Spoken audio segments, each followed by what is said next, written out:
Welcome to our latest video interview for our Thoughtful Mind series. I'm Francesca, the founder of Thoughtful Minds and client partnership lead for Thought Technologies. My pronouns are she, her.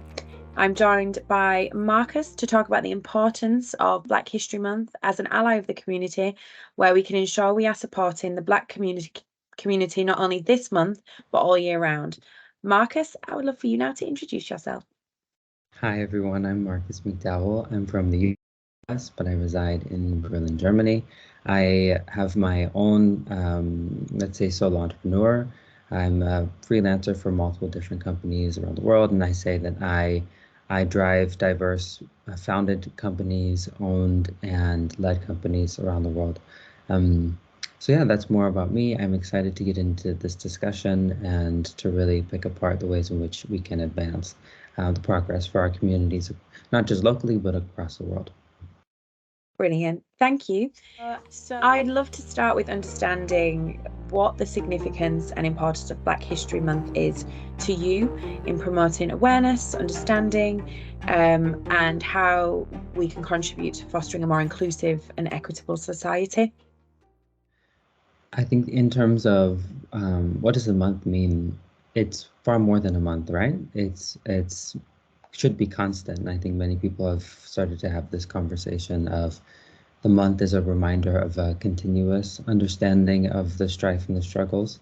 And in switching that narrative and understanding and bringing that into the conversation every time that this month kind of comes back on our calendar, I think that more and more people are becoming aware of this isn't just a moment on your kind of evergreen content and your content plan where you throw Black History Month content out. But from a corporation level or from an individual level, you don't show up to a march or you don't advocate for your community just within 1 month. It's really a year-long calling to understand the intricacies of these problems and to understand what persistent and nefarious structures within society perpetuate inequalities for Black people. So I'm very satisfied with the fact that especially younger people are starting to understand that, take that up as parts of who they are. You don't ask someone now if they're an activist. Even myself, I know growing up, people would say I was an activist. I just lived it. I didn't call myself it. I think a lot of young people are in that same vein now, where they're living activism. They're not calling themselves activists. They've just integrated these into their general consciousness so that they know how to kind of move through the world as more aware citizens. Brilliant. Speaking about these young individuals who are obviously kind of pioneering DEI, but if we look at the workplace, how can we effectively hold leadership teams more accountable for DEI in the workplace and really make that at the forefront of certain leaders' minds? That's a really good question. I have a bit of a controversial take on this. I think leadership has to keep leadership in check. So I think we at many times attribute too much to, let's say, younger people are typically the ones who voice these concerns, and then we tell them, oh, you can be the ones to hold leadership accountable, or you can be the ones to make this change in an organization, which typically, if you look at the power dynamics and the reins of power within an organization, they're not distributed at the bottom. Let's say young people are typically more in junior roles, so they don't have a lot of sway. So I think it's a bit unfortunate that we've put that in their camp of responsibility when it should be rather, let's say, senior leaders, managers speaking to the C-suite, or even myself. I remember as a young intern, I wrote a letter to the board of directors at a company where I worked. So that was kind of my response to that calling to say that you're supposed to be the one to voice these concerns, but it was a workaround because I brought it up many times to my supervisors and nothing had happened. So I think that's an extreme measure, and I think it tells you kind of the disconnect between what we ask young people to have on their mind and to want to change and how they can actually tap into their leaders to actually get it done. So I would say that it has to be other leaders who tap other leaders to make them aware of this discussion, because they're typically meeting more often. They have more of a let's say a corporate or a role related sway, but also probably also demographic sway. They've closer in age, there's less ageism, there's more respect built to there. So I think that it's really a challenge for leaders to actually activate other leaders to get these objectives done. Thank you. Recognise the accomplishments of Black women and men during Black History Month. How can we ensure their stories and contributions are integrated into year-round education and awareness efforts to promote greater understanding and inclusivity? Question. I think that many of their stories are integrated. It's more so a question here. I'll expand the question and say, how do we get their stories outside of these hedged gardens or these bubbles? So we have these curated media landscapes, and many of us who are concerned with these subjects actually know the stories or are familiar with them. I think probably twofold. It's how do we, as the recipients of these stories, build a fortitude and an ability to listen deeply? Because many of these stories, and I think it's unfortunate, are typically watered down or they're made more palatable. So it's the format of the story or the depth and the breadth of the story is really the individual is getting shortchanged because they're having to make their experience packageable and digestible. And I think that that's a problem for us who care. But then it's also, how do we communicate those same stories to audiences who don't see this as a priority? So I think that's how we can recognize their accomplishments. It's actually listening to the deepest, darkest truths, because that actually gut checks us and gives us a better understanding of what they're actually going through, rather than kind of a rose-tinted version of it. Yeah. In an increasingly interconnected world, how can we ensure that DEI is not viewed as a Western centric issue, but as a global imperative for building inclusive economies within diverse mixed societies? I love this because this is part of my own push. So I have been at the forefront of a lot of conversations for DEI, both in the academic realm and also the professional realm in, let's say, Western society. And even residing in Singapore, working on DEI projects for companies in France. And I think the more you get away from the US, the greater the belief that it is a US problem. There's in Europe some greater understanding that it also applies, but it's understandably noted that it's different and that there are different challenges. However, I think the severity and the transparency of the problem is not as well addressed as in the US, or claimed. The ownership of the issue, it's not claimed as well.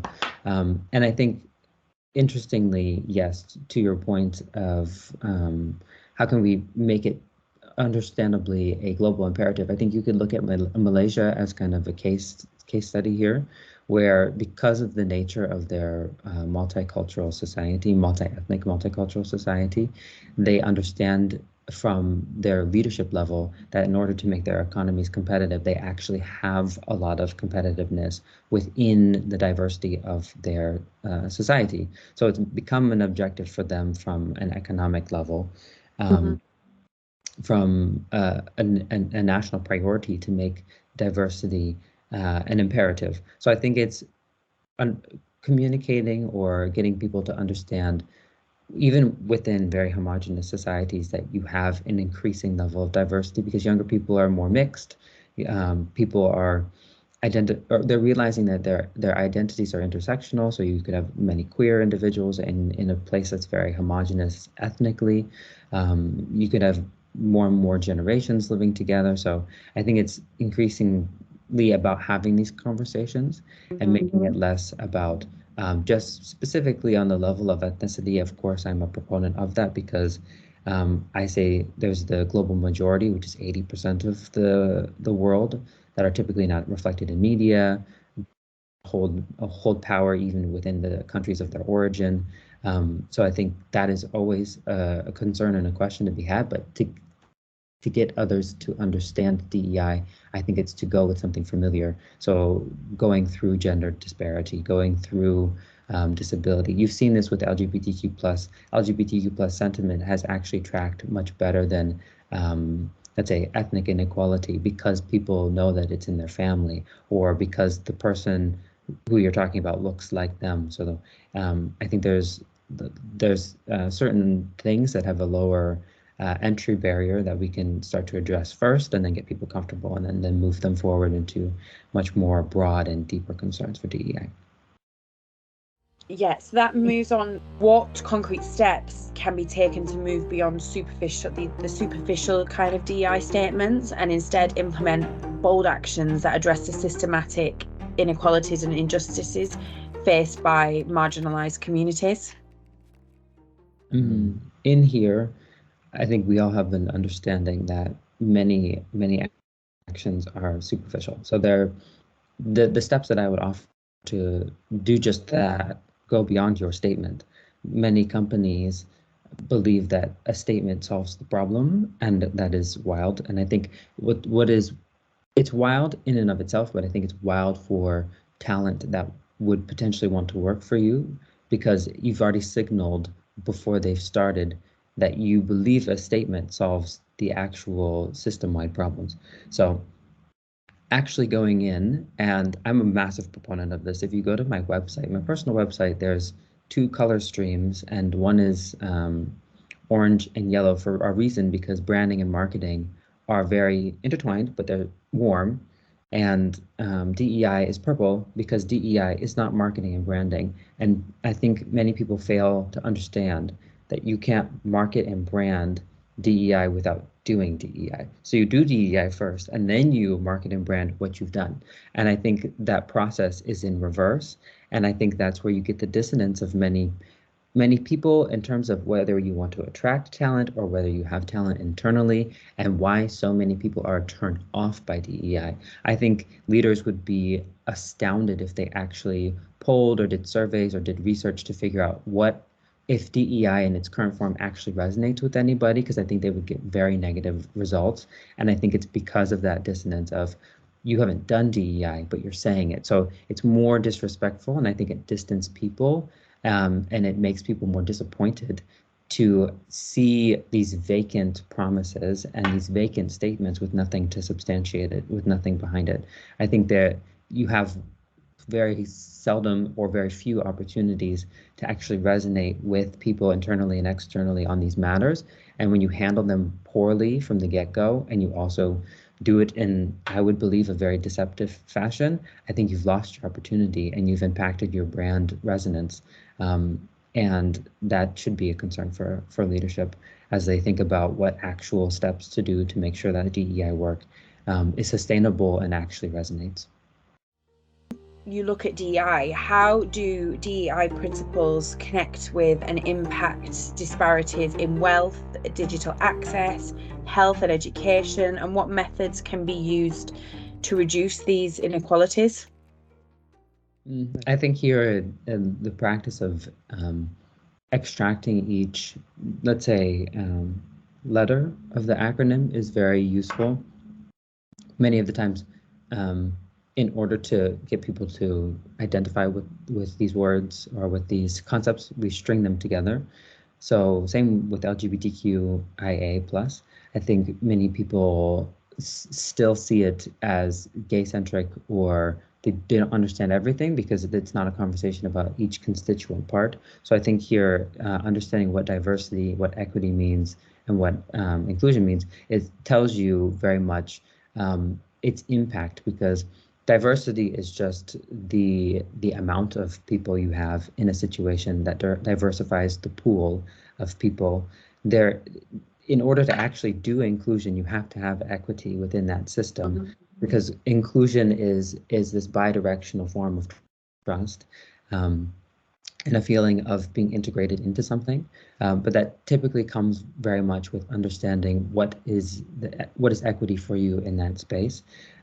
So I think here it's you understand the picture of wealth disparity, digital access, health, and education disparity when you talk first about equity, because you can. I was a byproduct of this. I was in schools where the student populace or the teachers or the principals would say our school is diverse, and it was because Marcus was in the room, but it's not equitable because first off, I am a very privileged, very whitewashed American, so that doesn't really diversify the space, and it's not equitable because I'm treated in these very bizarre manners of you're not black enough, you're not white enough, you're not this. I'm still very much excluded and outcast in this system.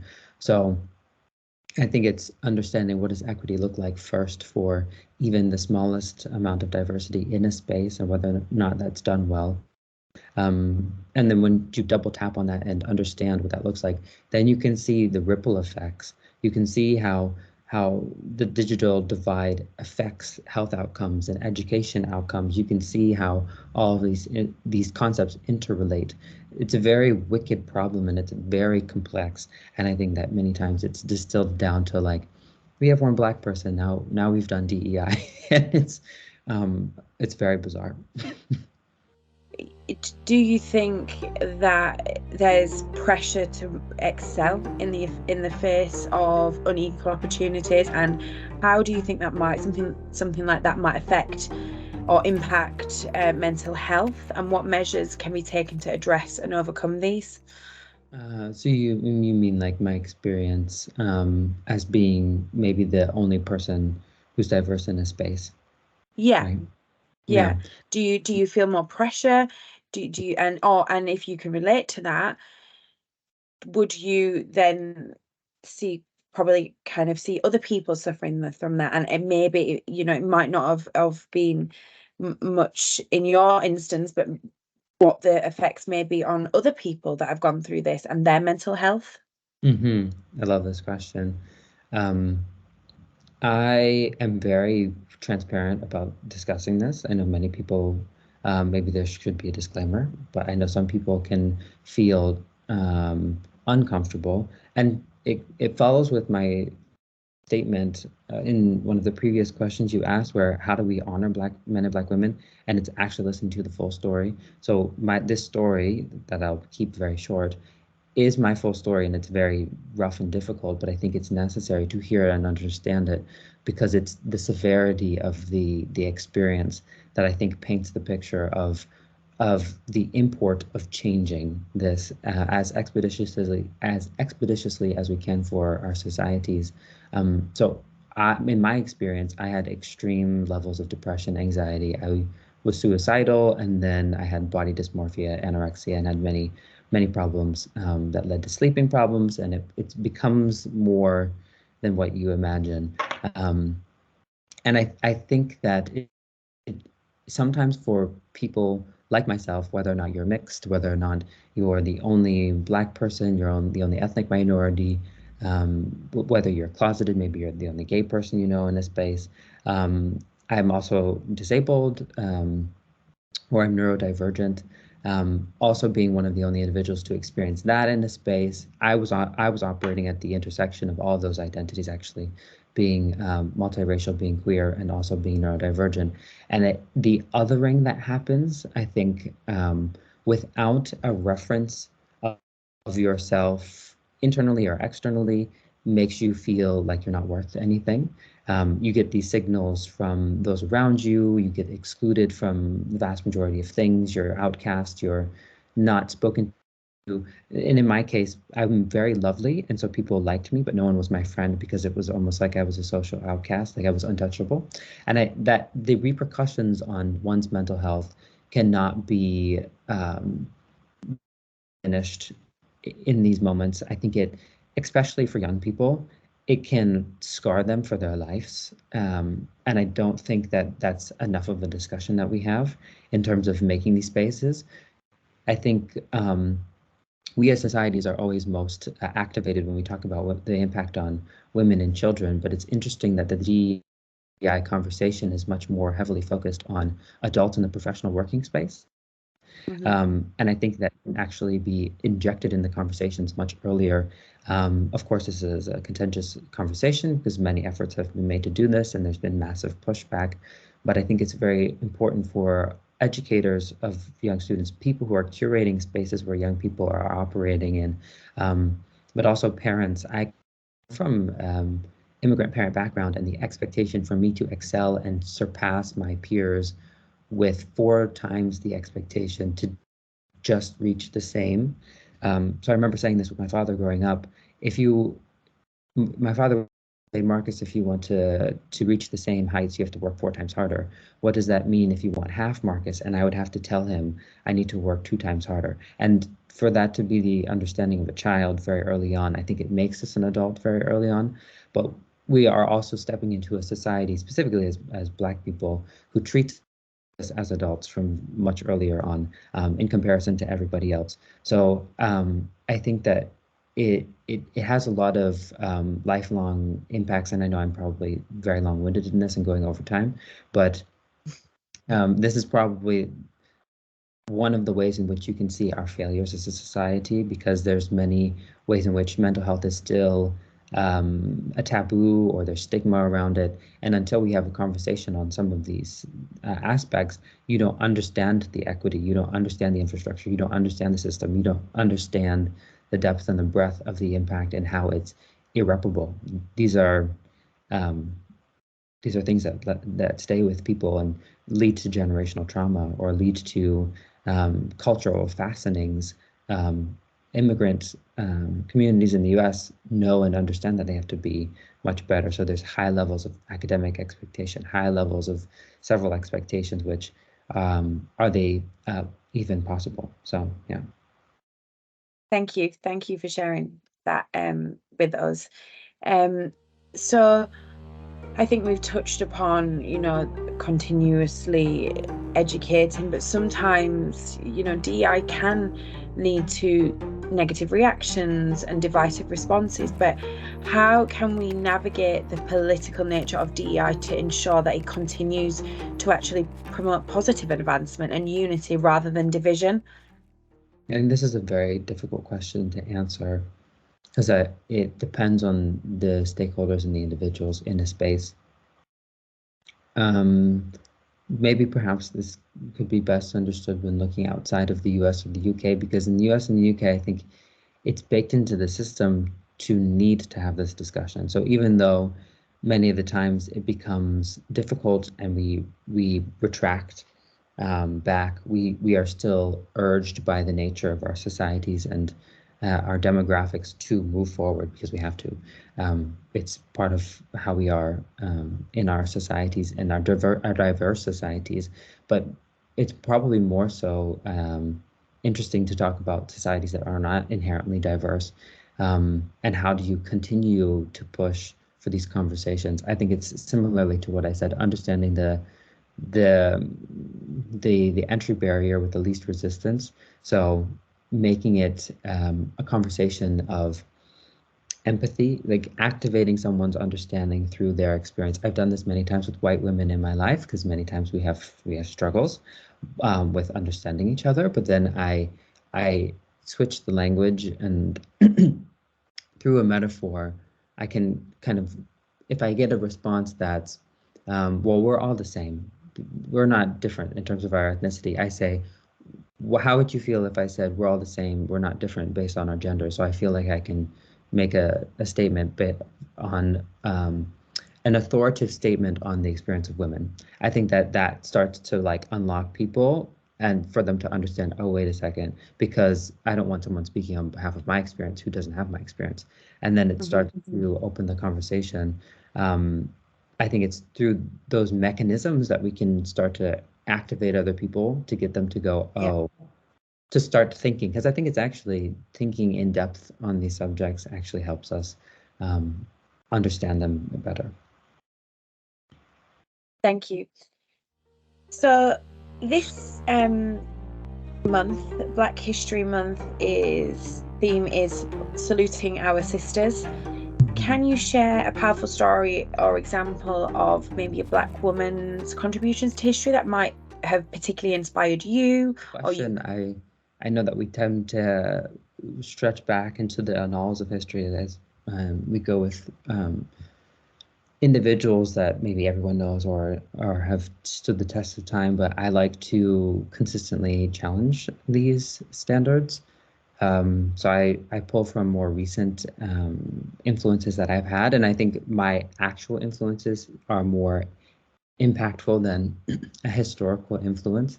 So there's a woman that I was working with, but I also became part of her reality TV series, and it's all about documenting Black life abroad, and it's expanding the conversation for BIPOC individuals through the understanding of Black expats in spaces that we're not originally from.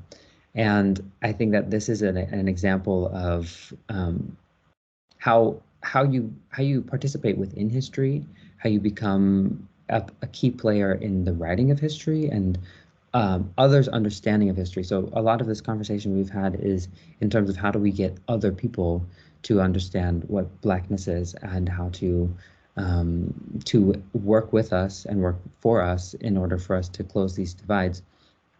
And I think that this is an example. What she does in this show is that she fundamentally flips the script on its head, and she centers the conversation about Black life from the level of a Black narrative. So she's the one in control of the story, which was really Black people are in control of our own story. And for the first time, we're not throwing glasses across dinner tables, and we're not relegated to maybe being only understood as basketball players or celebrities. We're seen as academics. We're seen as young, promising entrepreneurs. So I think it's this is an example of how you kind of take control of a story and then you shape history. I love this way of opening the conversation to more people so they understand the experience and the multiplicity of Blackness. What are some of the effective ways for allies of the Black community to provide support and contribute to the ongoing fight for racial equality and justice? The way in which allies can help us in our efforts to close the gap are, as I said in the answer earlier, working with us, but also working for us. The for us alludes to becoming accomplices and being the ones responsible for actually dismantling infrastructure. So many of the times these fights are seen as our fight. What's ironic about it is that we didn't create the systems. It's typically, in a very strange manner, like I said earlier, it's bizarre that we're the ones assigned to fix the infrastructure or to challenge the infrastructure or to solve the problems that we didn't create for ourselves. So I think it's really allies understanding their role in owning that infrastructure and then looking at it in the face and going, I'm actually the one responsible for having created this, and I need to be responsible for dismantling it. I think it's actually the most critical imperative in this conversation of DEI that allies become accomplices and actually do the work of addressing the systems. Otherwise, we can shout into the abyss all we want and nothing will change. Marcus, for joining this Thoughtful Minds discussion to support Black History Month. It's been a really thought-provoking conversation, and thank you for sharing your insight, your experiences, and being so open and honest with me. Your presence and engagement symbolise our shared dedication to building a more inclusive and diverse future for all. Thank you for having me.